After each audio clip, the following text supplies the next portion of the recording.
Hey guys, welcome back to my channel. My name is Madhumita and I am back with my another video.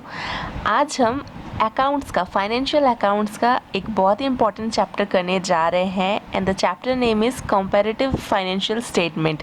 Comparative financial statement ये chapter बहुत ही easy chapter है, कोई भी बच्चा आसानी से इसमें मार्क्स स्कोर कर सकता है क्योंकि ये पूरा फॉर्मूला बेस्ड है, ज़्यादा दिमाग लगाने की ज़रूरत नहीं है इस चैप्टर में। इस चैप्टर में जितने भी मेथड्स हैं वो मैं आपको पर्टिकुलरली एक क्वेश्चन करके दिखाऊंगी उसका। तो चलिए बिना किसी देरी के वीडियो को स्टार्ट करते हैं। Let's get started. Financial accounting, इसके अंदर कंपैरेटिव फाइनेंशियल स्टेटमेंट, ये जो चैप्टर है आज वो हम करने जा रहे हैं। थोड़ा सा स्टार्टिंग में बस कॉन्सेप्ट समझेंगे और फिर न्यूमेरिकल करेंगे क्योंकि इस चैप्टर में थ्योरी लायक ऐसा कुछ भी नहीं है, तो मैं यहीं पे जो बेसिक आपको बताना रहेगा बता दूंगी। तो सबसे पहले देखते हैं कि कंपैरेटिव फाइनेंशियल स्टेटमेंट को बनाना ज़रूरी क्यों है ना। इसको बनाकर हमको क्या जानना है, क्या निकालेंगे हम इसको बनाकर। कंपैरेटिव का मतलब होता है कंपेयर करना, और कंपैरिजन करने के लिए हमको दो या दो से अधिक डाटा की ज़रूरत पड़ती है। कभी भी सिंगल डाटा में हम कंपैरिजन नहीं कर सकते, ठीक। और इस कंपैरिजन को करने का उद्देश्य क्या है? इस कंपैरिजन को करने का उद्देश्य ये है कि हम दोनों डाटा जो अपन को क्वेश्चन में गिवन होगा वो दोनों डाटा को आपस में चेक करते हैं कि कौन सा बेटर है और कौन सा खराब है या वर्स है। कंपैरेटिव फाइनेंशियल स्टेटमेंट में 3 प्रकार के मेथड हैं जिससे कि हम कंपैरिजन करते हैं और अपने क्वेश्चन को सॉल्व करते हैं। पहला है कंपैरेटिव स्टेटमेंट, दूसरा है common size statement and last है trend financial statement.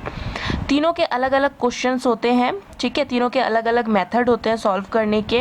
Comparative statement के अंदर 2 स्टेटमेंट आते हैं, कंपैरेटिव इनकम स्टेटमेंट जिसको हम रेवेन्यू स्टेटमेंट भी कहते हैं, और दूसरा है comparative balance sheet. Common size statement में भी 2 हैं, कॉमन साइज इनकम स्टेटमेंट या revenue statement, common size balance sheet, और लास्ट है ट्रेंड फाइनेंशियल स्टेटमेंट। क्वेश्चन की शुरुआत करने से पहले गाइज एक चीज़ क्लियर कर दूं कि कंपैरेटिव बैलेंस शीट या कॉमन साइज बैलेंस शीट, जब भी हम बैलेंस शीट का कंपैरिजन करेंगे तब हमको एक चीज़ ध्यान में रखना है कि जो कंपनीज एक्ट 2013 के अकॉर्डिंग जो हमको फॉर्मेट दिया गया है बैलेंस शीट का, उस हिसाब से आपका क्वेश्चन होना चाहिए। और अगर क्वेश्चन ने प्रॉपर फॉर्मेट में बैलेंस शीट नहीं दी है तो आपको पहले फॉर्मेट वाइज सजाना पड़ेगा उसको, फिर सॉल्व करना पड़ेगा। And comparative income revenue statement and common size income revenue statement, तो ये वही स्टेटमेंट है जो कंपनीज एक्ट 2013 में जो हम पीएल अकाउंट बनाते हैं जिस फॉर्मेट में, उसी फॉर्मेट में इसको भी बनाना है, ठीक है। तो चलिए गाइस क्वेश्चन की तरफ बढ़ते हैं। आज जो मैं कराऊंगी वो कराऊंगी कंपैरेटिव इनकम रेवेन्यू स्टेटमेंट, ठीक है। ये पहला टॉपिक आज कराऊंगी गाइस। मैं अपने बुक का क्वेश्चन नंबर 2 करने जा रही हूँ, तो देखते हैं क्वेश्चन नंबर 2 में क्या डाटा गिवन है। Prepare a comparative income statement, comparative income statement बनाओ। 2 साल के डाटा गिवन है, देख सकते हो गाइस, 2014-15 एंड 13-14, ठीक। रेवेन्यू फ्रॉम ऑपरेशन, सेल्स दिया हुआ है आपका, इनकम दिया हुआ है, ठीक। कॉस्ट ऑफ गुड्स सोल्ड दिया हुआ है, employees benefit, financial cost, depreciation and other expenses, means आपका टोटल खर्चा दिया हुआ है 3 lakh and 2 lakh. Other income भी दिए हुए हैं 5,000 और 2,000 के, और इनकम टैक्स दिया हुआ है लास्ट में 30% एंड 30%, ठीक। क्वेश्चन छोटा सा है गाइस, इजी है। चलिए मैं आपको दिखाती हूँ सॉल्व करके कैसे होगा। ये आपका इनकम स्टेटमेंट बनेगा और ये कंपनीज एक्ट 2013 के अकॉर्डिंग जो फॉर्मेट है पीएल का वैसे बनेगा। सबसे पहले ऊपर स्टार्टिंग में लिखना है कंपैरेटिव इनकम रेवेन्यू स्टेटमेंट। जो भी स्टेटमेंट आप बना रहे हो वो हेडिंग देना ज़रूरी है। हम हर एक क्वेश्चन में हेडिंग देंगे, ये कंपलसरी है देना। सेकेंड चीज़, मैंने यहाँ पे आपको प्रोफार्मा दिखा दिया है कि प्रोफार्मा कैसे इस क्वेश्चन का सॉल्व होगा। रिवेन्यू स्टेटमेंट का, ये बैलेंस शीट का नहीं है, रिवेन्यू स्टेटमेंट का प्रोफार्मा है। और थर्ड चीज़ जो मैंने बीच में यहाँ पे आपको बताया है कि ये सॉल्व कैसे होगा, एक शॉर्ट नोट की तरह मैंने यहाँ पे बता दिया आपको।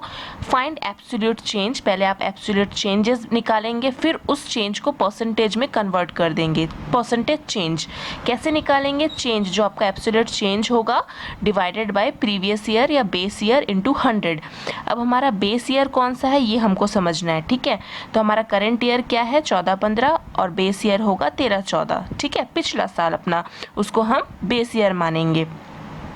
अब हम क्वेश्चन की तरफ आगे बढ़ते हैं। क्वेश्चन में सबसे पहले हमको क्या कहा है वो देखते हैं। क्वेश्चन में सबसे पहले आपको दिया है सेल्स जो कि आपका इनकम है, और क्या क्या इनकम है यहाँ पे देख लो पहले। ये रहा आपका अदर इनकम, ठीक है। दो इनकम है आपके, तो सबसे पहले हम इनकम को लिखेंगे, जैसा कि अपना कंपनीज एक्ट 2013 में जो पीएल अकाउंट बनता है उस फॉर्मेट में करेंगे। तो पहले अपने इनकम को हम लिखते हैं, फिर एक्सपेंसेस का कैलकुलेशन करेंगे। सबसे पहले यहाँ पे आएगा सेल्स, जो कि है अपना रिवेन्यू, ठीक है। अब रिवेन्यू पे अपन क्या करेंगे, ऐड कर देंगे अदर इनकम्स, ठीक है। ये अपना सेल्स क्या है, एक तरह से अपना इनकम है ना। अब सेल्स के साथ साथ और भी अगर कोई इनकम है तो वो अपन को यहाँ पे ऐड कर देना है। तो यहाँ पे हम लिखेंगे अदर इनकम। फॉर्मेट बता दे रही हूँ पहले, फिर तो अमाउंट लिखेंगे ही हम, ठीक है। अब ये दोनों का जो टोटल होगा वो क्या होगा, अपना टोटल इनकम। क्वेश्चन में गाइस जो अपना सेल्स है, रिवेन्यू है, वो फर्स्ट ईयर का दिया, जो बेस ईयर का दिया है 16 लाख, और जो अपना करंट ईयर है उसका दिया हुआ है 20 लाख, ठीक। तो पहले हमको वो लिखना है 16 लाख, और यहाँ पे हम लिखेंगे 20 लाख। और जो अपना अदर इनकम है वो दिया हुआ है 2000, 5000। जो जो दिया है जैसे पहले उतार लो, फिर बताती हूँ कैसे करना है, ठीक है। और इन दोनों का टोटल क्या होगा, टोटल इनकम, ठीक है। इन दोनों का टोटल हो जाएगा टोटल इनकम। और यहाँ पे एक चीज़ कर देना, यहाँ पे ए लिख देना, ठीक। 16 लाख 2000 और 20 लाख 5000। ये सिर्फ फॉर्मेट के हिसाब से बता रही हूँ, असली कैलकुलेशन तो यहाँ पे होना है। पहले इसको ध्यान से समझो, क्योंकि अगर किसी क्वेश्चन में आपको इसी क्वेश्चन में आपको अकॉर्डिंग टू फॉर्मेट नहीं दिया है, ठीक है। हम फॉर्मेट के अकॉर्डिंग इसको बना रहे हैं। क्वेश्चन में हमने देख लिया, दो इनकम थे, एक सेल्स था और अदर इनकम था, दोनों को ऐड कर दिया। अब देखते हैं एक्सपेंसेस क्या क्या है, खर्चे, ठीक। कॉस्ट ऑफ गुड्स सोल्ड, ये हमारा एक खर्चा है, और ये क्या है, employees benefit, financial cost, depreciation and other expenses, ये अपन का एक खर्चा है। अब इसको देखते हैं कैसे एडजस्टमेंट करना है। सबसे पहले क्या करेंगे कि ये जो अपना टोटल इनकम है ना, इससे अपन लेस कर देंगे, ठीक। क्या क्या लेस करेंगे, जो ये दोनों एक्सपेंस देखा ना आपने, कॉस्ट ऑफ गुड्स सोल्ड को लेस करेंगे, और क्या लेस करेंगे, जो आपका अदर एक्सपेंस है। कॉस्ट ऑफ गुड्स सोल्ड 12,60,000 और करंट ईयर का 14,50,000। और क्या लेस किया, employees benefit, financial cost, depreciation, other expenses, ये हमारे खर्चे हैं, ठीक। 2 लाख 3 लाख। अब हम खर्चों का टोटल करके यहाँ पे लिख देंगे, ठीक है। खर्चों का टोटल करेंगे और यहाँ पे क्या लिखेंगे, टोटल एक्सपेंसेस, और इसका नाम क्या दे देंगे, बी, ठीक। टोटल एक्सपेंस आ गया हमारा, ये दोनों को हमने प्लस किया, ठीक है। अभी माइनस नहीं कर रहे हैं, ये तो हमने फॉर्मेट के लिए लिखा है, लेकिन माइनस अभी डायरेक्ट यहाँ से नहीं कर रहे हैं। 12,60,000, 2 लाख प्लस किया, 14,50,000 प्लस 3 लाख प्लस करके लिख दिया ए एंड बी। अब क्या होगा गाइस, हमारा इनकम है, और इनकम में से अगर हमारे खर्चे माइनस हो जाए तो हमको क्या मिलेगा, प्रॉफिट मिलेगा। तो बस यहाँ पे हमको वही लिखना है, ये क्या आएगा हमारा, प्रॉफिट बिफोर टैक्स आएगा। इसमें से टैक्स अभी नहीं कटा है, टैक्स आपको दिया हुआ है क्वेश्चन में, ठीक। ये अपन का कैसे आ रहा है, ए माइनस बी, हमारा जो इनकम है उसमें से हमने खर्चे निकाल दिए, तो ये हमारा अमाउंट आ जाएगा। फिर क्या करेंगे, इससे हम लेस कर देंगे, टैक्स लेस कर देंगे। कितना था क्वेश्चन में टैक्स हमारा, 30% टैक्स जो है हमारा क्वेश्चन में दिया हुआ था, ठीक है। और फिर इसके बाद क्या आ जाएगा, प्रॉफिट आफ्टर टैक्स आ जाएगा। प्रॉफिट बिफोर टैक्स आ गया 1,42,000 बेस ईयर का, और करंट ईयर का 2,55,000। अब हमने क्या किया, टैक्स को लेस कर दिया। 1,42,000 के ऊपर 30% टैक्स का आंसर आया 42,600, और 2,55,000 के ऊपर 30% आया 76,500। अब इसमें से 42,600 को हम माइनस कर देंगे तो आ जाएगा 99,400, और 2,55,000 में से 76,500 माइनस कर देंगे तो आ जाएगा 1,78,500, 1,78,500, ठीक है। गाइज आप एक बार कैलकुलेशन कर लेना, मैं भी कैलकुलेटर से करके ही कर रही हूँ सॉल्व, ठीक है।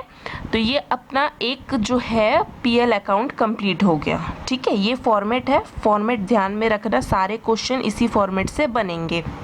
तो देखो बीच में जो मैंने ये लाइन लिखा था ना, find absolute change and then percentage change, तो बस यही चीज़ अब हमको करनी है। पहले हम एब्सोल्यूट चेंज निकालेंगे। चेंज मतलब क्या, डिफरेंस, ठीक है। रिवेन्यू की बात करते हैं, पहले 16 लाख था, अब 20 लाख हो गया, तो मतलब 4 लाख से इंक्रीज हो गया, बढ़ गया, है ना। तो यहाँ पे अपन यहाँ पे 4 लाख लिख देंगे, ठीक है। अगर गाइस सुन लो, अगर नेगेटिव होगा तो यहाँ पे नेगेटिव का ब्रैकेट लगाना, ठीक है। जैसे यहाँ पे 2 था, 5 हो गया, तो इंक्रीज हो गया, गया, कितने से इंक्रीज हो गया, 3000 से इंक्रीज हो गया, तो यहाँ अपन 3000 लिख देंगे। ठीक है, इसको भी आप चाहो तो टोटल कर सकते हो, वरना ऐसे भी लिख सकते हो नॉर्मली, इसमें लगाने की ज़रूरत नहीं है। 16,02,000 से बढ़कर 20,05,000 हो गया, ये भी आपका इंक्रीज हो गया, कितने से इंक्रीज हो गया, 4,03,000 से इंक्रीज हो गया। ठीक है, आपको डिफरेंस निकालना है माइनस कर करके। ठीक है, लेकिन हाँ साइन का ध्यान रखना, अगर ये ऑपोजिट होता है, ये तो इंक्रीज हो रहा है, मान लो अगर इंक्रीज होता मतलब डिक्रीज होता तो यहाँ पे ब्रैकेट लग जाता। ठीक है, नेक्स्ट क्या है, जो आपका खर्चे हैं, कॉस्ट ऑफ गुड्स सोल्ड 12,60,000 था से 14,50,000 हो गया, बढ़ गया, इंक्रीज हो गया। ये आपका 1,90,000 से इंक्रीज हो गया, 1,90,000 से इंक्रीज हो गया। आपका जो अदर एक्सपेंस था वो 2 लाख था, 2 लाख से 3 लाख हो गया, तो यहाँ पे भी कितना इंक्रीज हो गया, 1 लाख रुपए का इंक्रीज हो गया। ठीक है, किसी में भी यहाँ पे अभी तक डिक्रीज नहीं आया है, डिक्रीज आता तो हम ब्रैकेट लगा लेते। मान लो अपोजिट इसी का होता, यहाँ 3 लाख होता और यहाँ 2 लाख होता, तो ये क्या होता, 1 लाख रुपीज से डिक्रीज होता है ना। और फिर यहाँ पे क्या है, 14,60,000 और 17,50,000, ये भी आपका इंक्रीज हुआ है, तो ये कितने से इंक्रीज हुआ है, 2,90,000 से इंक्रीज हुआ है। ठीक, प्रॉफिट बिफोर टैक्स सेम इसमें भी वैसे ही करना है, 1,42,000 था, 2,55,000 हो गया, कितने से इंक्रीज हुआ है। ठीक, मैं सीरियसली माइनस कर करके लिख रही हूँ, बस आप साइन का ध्यान रखना, डिक्रीज होगा तो ब्रैकेट में कर देना और इंक्रीज होगा तो as it is positive sign रहेगा। अब टैक्स क्या है, 42,600 एंड 76,500, ये आपका कितने से इंक्रीज हो गया, 33,900 से इंक्रीज हो गया, तो आप यहाँ पे 33,900 लिखोगे। ठीक, अब लास्ट है प्रॉफिट आफ्टर टैक्स, ये तो दिख ही रहा है आपको कितना ह्यूज अमाउंट से इंक्रीज हुआ है, तो 79,100 से आपका इंक्रीज हो गया। अब हम क्या करेंगे, अपने नेक्स्ट स्टेप पे चलते हैं। ये तो हो गया एब्सोल्यूट चेंज निकालना। चेंज निकालने के बाद क्या करते हैं, किससे डिवाइड करते हैं, प्रीवियस ईयर या बेस ईयर से आप डिवाइड कर दोगे तो आपका परसेंटेज चेंज आ जाएगा। अब इस क्वेश्चन में जो आपका बेस ईयर है वो क्या माना जाएगा, पिछला साल। इस चेंज का जो है सेल्स का बेस ईयर क्या माना जाएगा, 13-14 का ये सेल। ठीक, इस ईयर मतलब ये जो चेंज है 3,000, इसका बेस ईयर किसको माना जाएगा, 2,000 को। परसेंटेज चेंज का फॉर्मूला क्या है, चेंज मीन्स कितना है, पहले वाले में change 4 lakh divided by base कितना है 4 लाख का, 16 लाख। ठीक, 16 लाख इंटू 100। ठीक, यहाँ पे आपका आंसर आएगा। इसका भी कर लेते हैं साथ में, चेंज है 3,000 डिवाइडेड बाय इसका बेस कितना है 2,000। ठीक, और इंटू 100। एक चीज़ याद रखना गाइज, अगर डिक्रीज होता तो यहाँ ब्रैकेट होता और यहाँ ब्रैकेट होता तो यहाँ पे भी ब्रैकेट आता, ये होल भी पूरा ब्रैकेट में आता। ठीक है, तो ये आ जाएगा आपका 25%। गाइज मैं कैलकुलेटर में कर रही हूँ, आप भी करके देख लो। ठीक है, और ये जो सेकंड वाला है ये आपका आ जाएगा 15%। ठीक, नेक्स्ट करेंगे टोटल इनकम का, जो ए है हमारा उसका भी करेंगे। 4,03,000 जो अपना चेंज आया, डिवाइडेड बाय किससे डिवाइड कर देंगे, बेस ईयर 16,02,000। ठीक है, जो अपन का बेस ईयर है उससे अपन डिवाइड कर देंगे 16,02,000 इंटू 100। ये आपका कितना आ जाएगा, 25.16 आएगा शायद, देख लो आप लोग एक बार करके। नेक्स्ट क्या है अपना एक्सपेंस है, कॉस्ट ऑफ गुड्स सोल्ड कितना है इसका चेंज, 1,90,000 चेंज है, और डिवाइडेड बाय बेस ईयर कितना है 12,60,000, 12,60,000 इंटू 100, ये आपका चेंज आएगा। फिर यहाँ पे भी एज इट इज़ करो, 1 lakh divided by 2,000, 1 lakh divided by 2,000, sorry 2 lakh है ना, इंटू 100, ये अभी आपका चेंज आ जाएगा। ये दोनों एक्सपेंस आ जाएगा, इसको यहाँ पे बंद कर दो। ये आ गया आपका 15% और आपका अदर एक्सपेंस आ गया 50%। और ये जो है ना गाइज, ये टोटल एक्सपेंस और टोटल इनकम, इसको नहीं भी करोगे तो चलेगा, ऐसा कुछ नहीं है, लेकिन हम कर दे रहे हैं जस्ट बिकॉज फॉर्मेट के हिसाब से चल रहे हैं। ये मैंने एज इट इज़ लिख लिया, आप देख लो। ठीक है, जो आपका चेंज है डिवाइडेड बाय बेस ईयर, ये आपका आ जाएगा 19.86%। ये आ जाएगा 1,33,000 डिवाइडेड बाय 140 42 ये आपका जाएगा 79.5%, ये आ जाएगा 33,900 एंड 42,600 79.5, ये भी वैसा ही आ रहा है 79.5%। और लास्ट जो है आपका प्रॉफिट आफ्टर टैक्स, ये आ जाएगा आपका सेम, हाँ 79.5, ठीक, तो 79.5%। तो देखा गाइज आपने कितना इजी था ये, है ना, आराम से हो गया। और ये बहुत स्कोरिंग है, इसको करना गाइज, ठीक है। अब क्वेश्चन तो एंड हो चुका है, यहीं तक सॉल्यूशन है। अब 3 पॉइंट बताऊंगी, बहुत इंपॉर्टेंट है। इस क्वेश्चन में वैसा पॉइंट नहीं आया इसलिए वैसा सॉल्व नहीं हुआ, कुछ डिफरेंट बताती हूँ, सुनो ध्यान से, ठीक है। पहला तो अगर जो चेंज है वो नेगेटिव आए, चेंज मीन्स एब्सोल्यूट चेंज जो है वो नेगेटिव आए। नेगेटिव कब आएगा? जब ये कम होगा। मैंने बताया एग्जाम्पल पे आपको, अगर ये 20 लाख होता, ये 16 लाख होता, तो ये 4 लाख नेगेटिव आता। अगर ये नेगेटिव आता तो परसेंटेज चेंज भी नेगेटिव आता, ठीक, क्योंकि ये एब्सोल्यूट चेंज को ही इन टर्म्स ऑफ परसेंटेज में लिखा गया है। दूसरा पॉइंट ये है गाइस, अगर न्यूमरेटर 0 आएगा, न्यूमरेटर मीन्स यहाँ फॉर्मूला में देखो भाई, न्यूमरेटर क्या है? ऊपर वाला चेंज जो एब्सोल्यूट चेंज है, अगर ये 0 आए, ठीक, 0 कैसे आएगा? मान लो ये 1 लाख, ये भी 1 लाख, तो एब्सोल्यूट चेंज कितना आएगा? 0।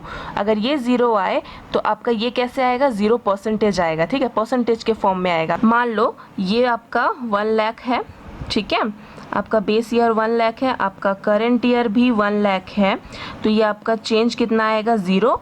और ये भी जो आपका आंसर आएगा ना वो 0% आएगा, 0% आएगा, ठीक ना। मतलब 0 डिवाइडेड बाय 1 लाख तो करोगे ना, इंटू 100, आंसर कितना आएगा? 0%, ठीक। यह हो गया आपका second note. Example, base year का आंसर 0, मतलब बेस ईयर का डाटा 0, करंट ईयर का डाटा आपको दे दिया 1 लाख रुपीज़, तो आपका चेंज कितना आएगा? 1 लाख आएगा। और सॉल्व कैसे करोगे? 1 लाख डिवाइडेड बाय 0। अगर कोई भी चीज़ डिवाइड होती है 0 से तो उसका आंसर क्या आता है? इनफाइनाइट में आता है, ठीक है। तो बस यही यहाँ पे चेंज है कि अगर ऊपर 0 रहा तो आंसर होगा 0%, और अगर नीचे 0 रहा, डिनोमिनेटर में 0 रहा, तो आंसर होगा इनफाइनाइट। और डिनोमिनेटर में 0 कैसे आ सकता है? जब बेस ईयर 0 हो। न्यूमरेटर में 0 मीन्स जो आपका चेंजेस है 0 कैसे आ सकता है? जब ये 1 लाख सेम अमाउंट हो। तो आई होप गाइस आपको ये पॉइंट समझ में आया होगा। कोई भी अगर प्रॉब्लम हो, डाउट हो, तो आप मुझे कमेंट बॉक्स में लिखकर भेज सकते हैं। आशा करती हूँ आपको ये वीडियो पसंद आया होगा। प्लीज़ गाइस, पसंद आने पे ढेरों सारा लाइक और चैनल को सब्सक्राइब कीजिएगा और ये वीडियो अपने दोस्तों तक शेयर कीजिएगा। मैं आपको जल्दी नेक्स्ट पार्ट में मिलूँगी। Thank you guys.